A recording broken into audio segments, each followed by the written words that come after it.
సంసారం అంటే సంపాదనగా మారింది నేడు. సంపాదించలేని మగాడు సంసారానికి పనికిరాడన్నట్టు ముద్ర వేస్తుంది. కేవలం మనీ సంపాదించడానికైతే మగాడు మాత్రమే అవసరం లేదు. మనస్సు శాంతి కావాలంటే మాత్రం మనసున్న మగడు కావాలి. తాగుబోతాడా, తిరుగుబోతాడా, కోపిష్ఠుడా, రోగిస్తాడా, భర్త ఉన్నంత వరకే భార్యకు విలువ. మొగుడు పక్కన లేకపోతే ముసలోడు కూడా బుసలు కొడతాడు.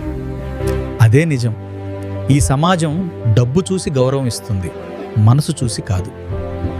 ఇంటి గోడలు పెద్దవైనా మనుషుల మనసులు చిన్నవైతే అది సంసారం కాదు, ఒక ఒప్పందం మాత్రమే. ఆడది భరిస్తుంది, పిల్లల కోసం, సమాజం కోసం, ఏమంటారో అనే భయం కోసం. కానీ ఒక్కసారి ఆమె మౌనం విరిగితే ఆమె కన్నీళ్లు మాటలవుతాయి. ఆ రోజు డబ్బు కాదు, మనసే ఎంత విలువైనదో ప్రపంచానికి అర్థమవుతుంది. సంసారం నిలబడేది సంపాదన మీద కాదు, సహనం మీద, గౌరవం మీద, మనసు మీద.